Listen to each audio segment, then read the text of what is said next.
Sky Mobile sponsors the transfer window on Sky Sports News. We're going to talk Newcastle United. Quiet deadline day for them, Shay, your old team. They've got their business done. No more incomings, we're told, and Eddie Howe said that yesterday. But what do you make of their business all in all? You watched the game at the weekend, of course. They were beaten late by Liverpool. There's 2 late goals, which was a real hammer blow, of course. They lost to Man City, but had that incredible start against Aston Villa, scoring 5 against Villa. But what have you made of their business?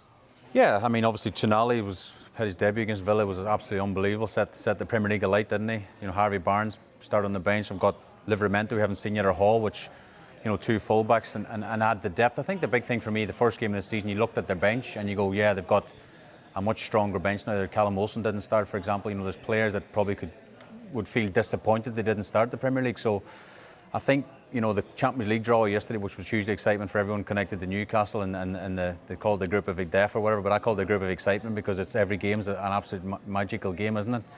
But again, they'll have to use these players that they've signed with the players from last season as well, because they'll need every single player through the course of the season. So I think the business has been good. Maybe would have looked at centre half, Pete, if I'm being honest. You know, the likes of maybe a Harry Maguire, would he have come in and helped them at the back? Obviously, Cher's had his injury problems.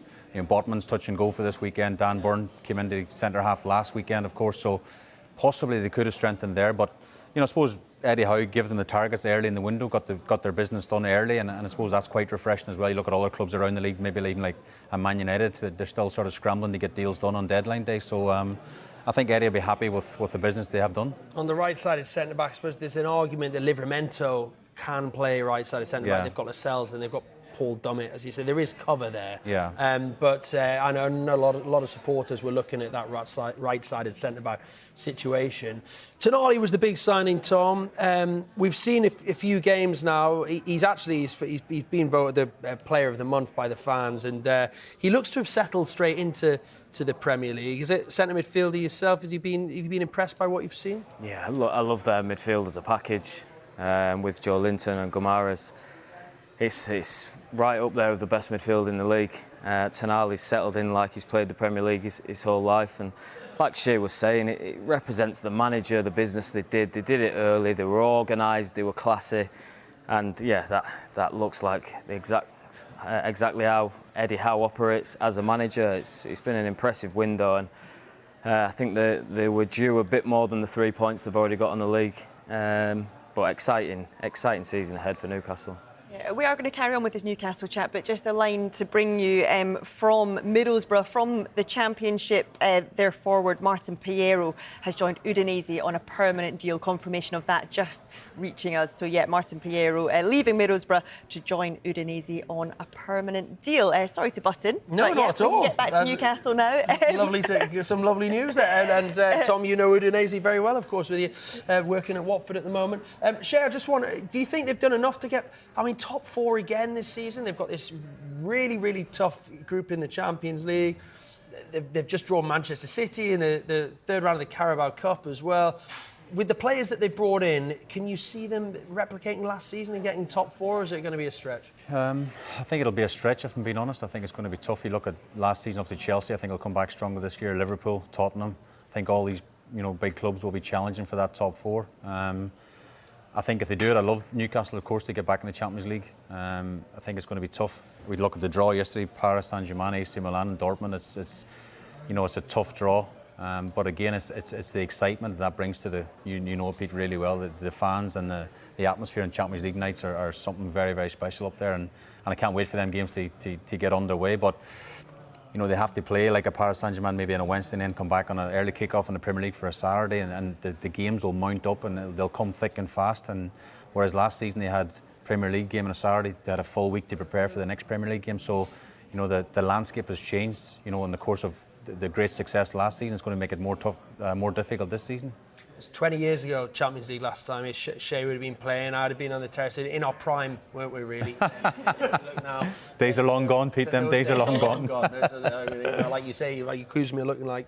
Oh, well, I'm not going to say what you said when you first but look, it is exciting times for Newcastle. There's absolutely no doubt about it. But they are done for the day. Their window is closed. Can I just come in from a non-Newcastle perspective? And you did kind of touch on this already, Shay, but the way they have gone about their business, a lot of people were saying with the takeover and everything that, Newcastle were just going to buy their way to success. And I'm actually quite impressed with how they've gone about it, that they haven't, just spent stupid amounts of money on loads of players.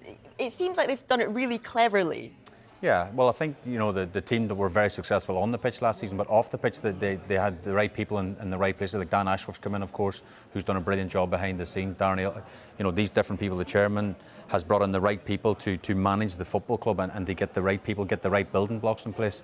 The only thing they do, everything they do is under the microscope because, the financial fair play. I mean, when I joined Man City, there was no financial fair play and they sort of fast-forwarded things, whereas everything Newcastle do is done by the book and they have to bring the money in, of course. I think today they've signed with Adidas, I think, for next season as well. Yeah, that's right. And a big new deal that will bring in a lot extra revenue to the football club as well. So I think that what they're doing off the pitch is as exciting as it are on the pitch, but they can't go off and spend mad money. I know they've got the finances, but everything they do has to be justified with what money they bring in. And as fans, everyone has to be patient as well. Just finally on that, I think it's important. We saw under Sir Bobby, 3rd place, 4th place, 5th place, and when they didn't qualify for the Champions League, Sir Bobby ended up going, and then what followed was 20 years of awful times.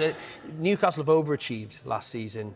Fans have to, if they were to finish 6th, 7th this season, it must surely be seen as a fantastic season again. Yeah, it's a tough one because they've done so well last season, and anything below 4th now, I think it's a failure. But far from it, they're building for the future. And again, I think the club, if they keep going the way they're going, will have a massive, I don't know.